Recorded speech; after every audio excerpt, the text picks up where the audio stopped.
Okay, Assalamualaikum. Saya Dr. Azila. Okay, hari ini, pelajarannya hari ini kita akan belajar creativity assessment. Okay, so sebelum kita pergi kepada creativity assessment ataupun creativity test, kita nak tengok beberapa term yang akan relate kepada creativity assessment.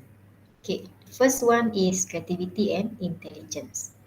Kita akan tengok macam mana creativity dan intelligence ni related. Okay.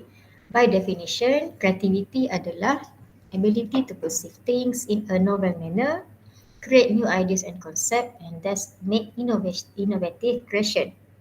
Dan intelligence adalah ability to acquire knowledge and to utilize accordingly.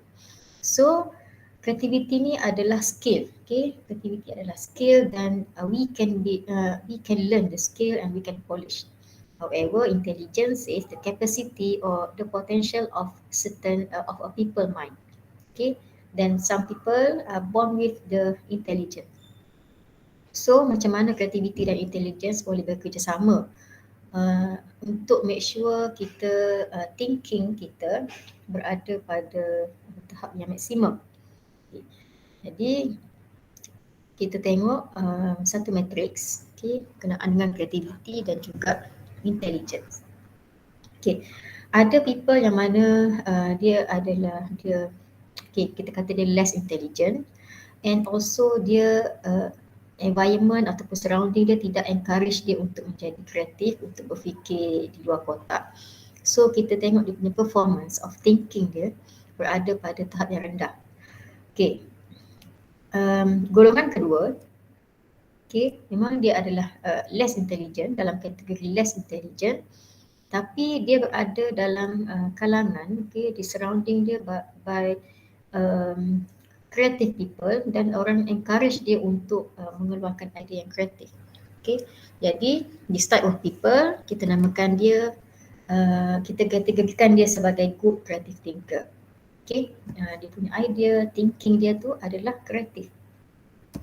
Okay, ada people dalam golongan intelligent tapi surrounding dia tak menggalakkan dia, kita encourage dia untuk jadi kreatif.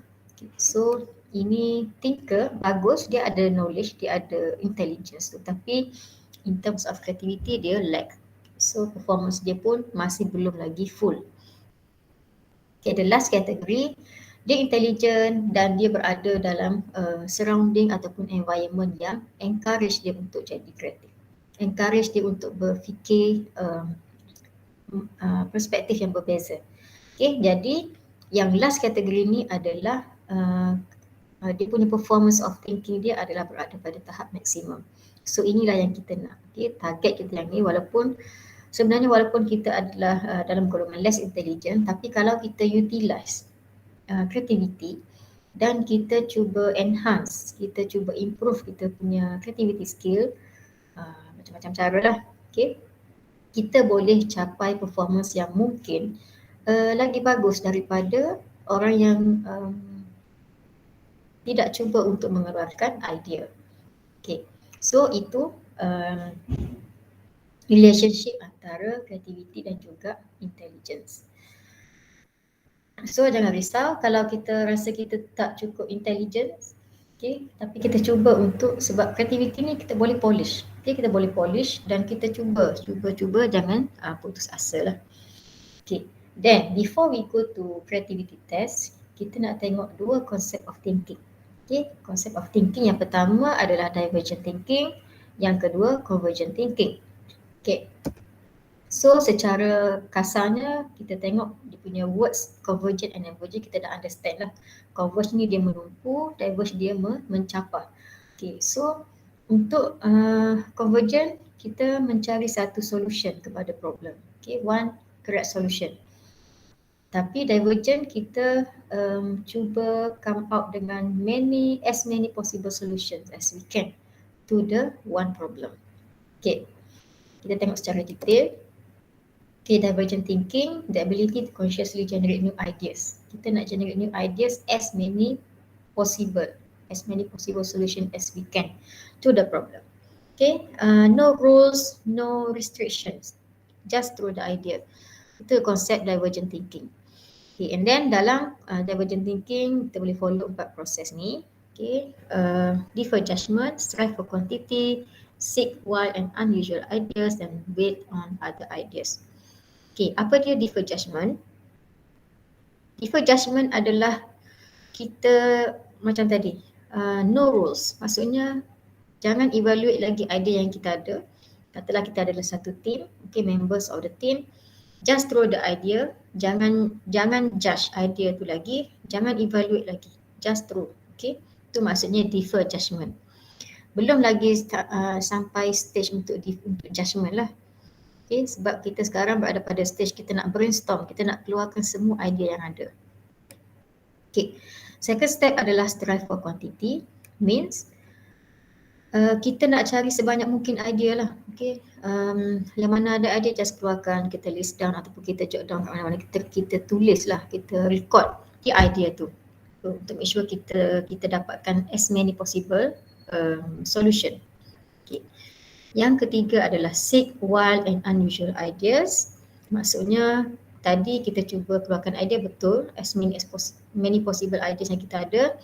And then kita cuba juga untuk dapatkan idea yang di luar kotak, idea yang nampak mungkin unusual bagi kita, tapi mungkin possible untuk digunakan. Okay. And then kita fikir perspektif yang berbeza, kita cuba fikir different angle, kita cuba fikir di luar kotak lah, okay, untuk dapatkan variety of ideas. Okay. And then the last step baru kita build on other ideas. Means yang kat sini lah baru sampai stage of kita nak evaluate. Kita nak tengok, okay, ini ada idea yang bagus. So kita cuba kalau boleh combine, kita combine. Mungkin ada idea yang lebih kurang sama. So kita boleh combine, dan ada idea mungkin agak general, kita boleh cuba improve. Okay, so ini adalah step dalam divergent thinking. Okay, untuk membantu divergent thinking proses, ada beberapa tool lah. Okay, contohnya brainstorming, tadi saya dah cakap brainstorming, kita keluarkan idea. And then ada rewriting, okay, ladder of abstraction, Scamper. Okay, ini Scamper, ini contoh Scamper. Okay, Scamper ni adalah singkatan lah. Okay, dia stand for like kita bagi beberapa guideline untuk step-step dia lah. Okay, apa yang kita kena buat first kali, nak substitute apa, combine apa, dan seterusnya. Okay, ataupun satu lagi contoh tool adalah force connection. This is combination. Kita cuba force connection means kita cuba combine two different things yang kita rasa agak impossible, tapi mungkin boleh create new idea, boleh create new function, new product, new message. Okay, contohnya macam ni lah. Okay, contohnya kita keluarkan, kita cuba, kita force untuk connect ataupun untuk combine lampu dengan banana. Apa dia boleh hasil dia? Okay. Okay. Tadi divergent thinking. Sekarang second konsep adalah convergent thinking. Converge ni macam daripada idea yang banyak tu, kita nak cuba tumpukan dia. Kita nak find the best and correct solution to the problem. Okay, kita nak cuba kecilkan skop dia lah. Okay, and then ini beberapa tools yang digunakan dalam convergent thinking. Ada cut sort, ada evaluation matrix, highlighting dan sebagainya. Okay, contoh highlighting ni adalah tool yang mana kita guna untuk guide lah. Okay, untuk guide macam mana sebenarnya nak buat convergent thinking ni. Okay, katalah first kita ada idea yang banyak tadi daripada divergent thinking. Banyak idea kan, kita kan memang nak cari banyak idea. So daripada idea tu kita cuba teliti satu-satu yang mana yang nampak macam menarik, nampak macam inovatif, nampak praktikal, kita shortlistkan dia, dan kita mark dia lah, sama ada nak highlight ke, nak letak color dot ke, nak star dan sebagainya. As long as kita tandakan dia, okay, kita markkan dia. Okay, bila dah ada shortlisted ideas, kita cuba clusterkan idea ni dalam certain groups. Okay, mungkin ini group yang lebih kepada okay, dia ada certain common element ataupun common theme of the idea, so kita letakkan di dalam satu cluster. Okay, ada beberapa kluster lah. Dan last kali kita restate. Okay, satu kluster mungkin ada 2-3 idea. Kita cuba blend dia together. Okay, kita blend together, kita cuba rephrase, kita cuba come out dengan one single statement or phrase untuk mewakili semua idea yang ada dalam that cluster. Okay. So ini contohlah tools yang boleh digunakan untuk kita generate convergent thinking. Okay. Dan creativity. Okay. Bila kita dah kenal divergent, kita dah kenal convergent, kita tengok creativity test model lah. Ada banyak test model sebenarnya. Ini saya tunjuk sikit lah. Okay. Kenapa kita perlukan creativity test ni? Kita nak tahu, kita nak evaluate ataupun kita nak assess creativity level of person. Okay. Jadi modelnya ada banyak. Jadi kita mungkin generally dia akan based on jenis-jenis concept of thinking tadilah, divergent, convergent, ataupun ada juga artistic assessment dan juga self-assessment. Okay, creativity test untuk divergent thinking, saya listkan sini 3, tapi ada kalau lagi banyak lagi. Okay, ada Guilford Alternative User Task, Wallace and Kogan, dan boleh search lah. Okay, saya nak tunjuk contoh satu, itu Guilford Alternative User Task. Okay, ini adalah creativity test developed by J.P. Guilford. Caranya macam mana? Namanya pun alternative users. Maksudnya kita cuba select satu objek dan kita bagi masa 2 minit kepada responden. Responden itu maksudnya orang yang kita nak assess dia punya creativity level lah. So kita bagi 2 minit untuk dia senaraikan as many users as possible for the object. Okay. Maksudnya makin banyak users yang disenaraikan oleh responden tu, maksudnya level of creativity dia makin tinggi lah. Kita boleh evaluate based on result je. Okay. Alright, so contoh ini bagi satu, objek dia adalah gelas. Apa kegunaan gelas? Okay, jadi kita bagi dekat responden, mungkin kita nak assess 10 orang responden. So kita bagilah, okay, objeknya ni, bagi masa 2 minit, you list down apa kegunaan gelas. Okay, so kita tengoklah, finally dah dapat result, kita tengok, okay, kita tahu orang ni kreatif dia macam mana, orang ni kreatif dia macam mana. That's why kita panggil dia creativity test. Okay, contohnya ini lagi, mark. Okay, mark biasa kita function yang original function dia adalah untuk kita buat minah je lah.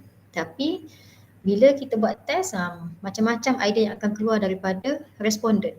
Okay, ada yang guna untuk letak toothbrush, ada yang gunakan sebagai stand handphone, kata nak kelas ke atau nak video call, kita letak sandarkan dekat mark. Okay, dan sebagainya. Okay, ataupun paperclip. Okay, originally paperclip memang untuk kita clip paper lah, tapi bila kita buat, kita pilih paperclip sebagai objek dalam this test, akan keluar macam-macam kegunaan yang mungkin kita pun tak tahu orang guna paperclip untuk tujuan tu. Okay, tapi dia boleh digunakan. Jadi dia adalah alternative uses of certain object. Okay, next. Okay, yang ni adalah Torrance test of creative thinking. Yang ni digunakan as dia akan arahkan examinees ataupun respondents untuk lukis dan bagi title kepada lukisan. Jadi daripada situ nanti dia akan evaluate based on apa yang dia lukis dan based on apa title yang dia bagi. Okay. So kat situ kita boleh baca how creative a person is. Okay. Alright, tadi untuk divergent. Untuk convergent thinking, creativity test, saya senari kat sini ada 2, insight problem dan juga remote association test. Banyaklah sebenarnya tu, boleh cuba search lah ataupun tengok secara detail. Okay, an insight problem is a problem that requires the examinee or a respondent to shift his or her perception and view the problem in a novel way in order to achieve the solution. Okay, yang ni kita cuba bagi satu problem dan kita tengok macam mana responden tu boleh cuba bagi solution. Okay, mengikut apa yang idea dia lah. So kita bagi satu Contohnya kita bagi satu permasalahan, so kita tengok macam ni diselesaikan. Okay. Dan untuk insight problem ni normally ada tiga jenis lah, sama ada secara verbal. Maksudnya kita bagi problem tu secara verbal ataupun secara matematikal ataupun secara special. Okay, yang ni contoh example verbal type of insight problem. Okay. Bagi dalam verbal, kita cerita, okay, permasalahan dia adalah macam ni. Okay, Marsha and Marjorie were born on the same day, of the same month, of the same year, to the same mother and the same father. Yet they are not twins. How is that possible? Okay, so ini problem. Jadi kita cuba kita cuba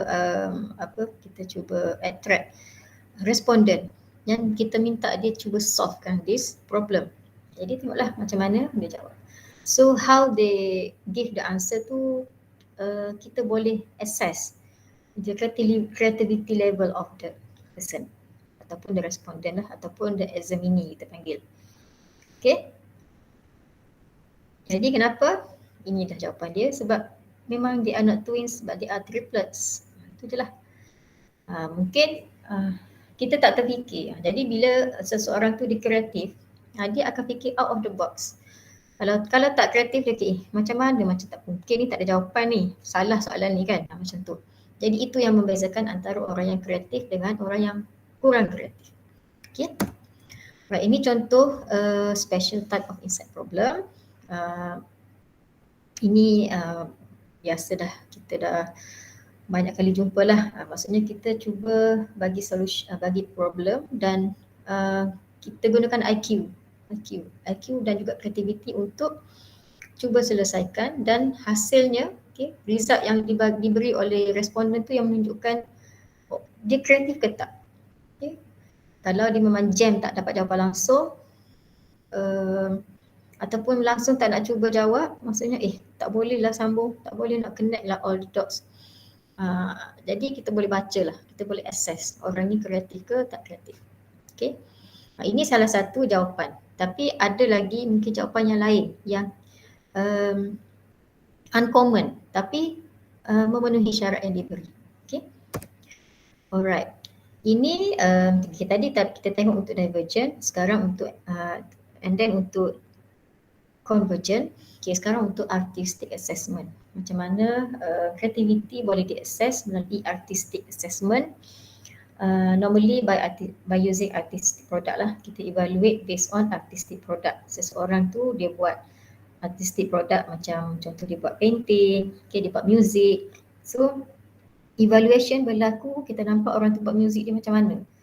So kita boleh judge creativity of a person melalui hasil artistik dia.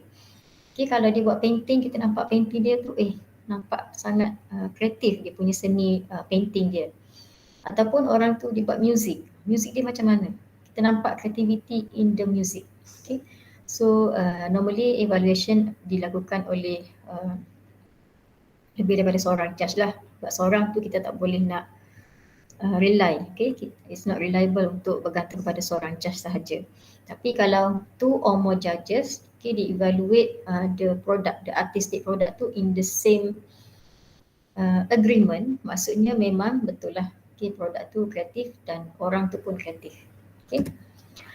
Alright, the last category of creativity test adalah self-assessment. Okay, self-assessment maksudnya dia punya creativity test tu, dia akan tanya, maksudnya soalan kendiri. Okay, self-assessment maksudnya kendiri, kita sendiri, responden tu jawab based on perception. Normally based on perception, based on how do you feel. Okay, kita selalu dapat questionnaire kan, mungkin pada pendapat anda, apakah boleh bagi rating, rank 1, 2, 3, 4, 5, macam mana you rank you punya satisfaction, okay, ataupun perception on certain item, certain issue or certain problem. Okay, so that's why dipanggil self-assessment. Yang normally yang ni macam survey, kita dapat survey untuk tahu behavior kita. Sebenarnya soalan tu behavior, kita jawab behavior, okay, based on apa yang actual daily life kita, contohnya bangun pukul berapa, makan pukul berapa, ataupun berapa kali baca buku dalam seminggu contohnya lah. Okay.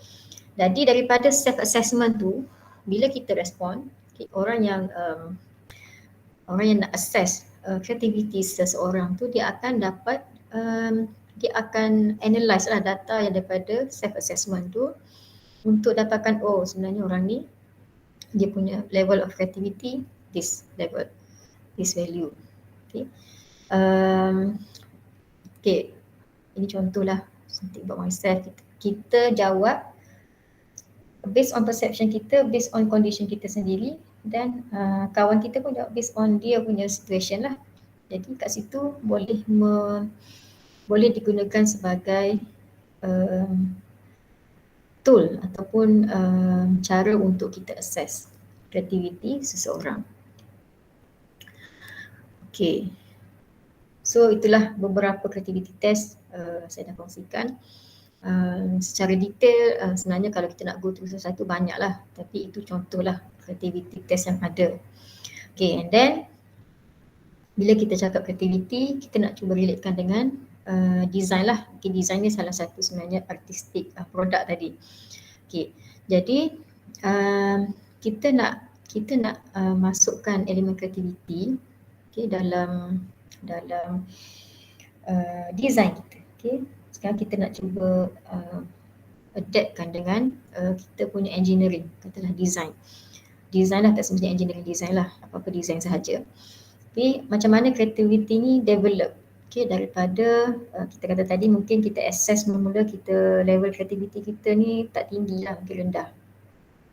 Okay, rendah. Tapi sebenarnya benda tu boleh di-develop lagi sampai kita akan dapat level yang tinggi lah.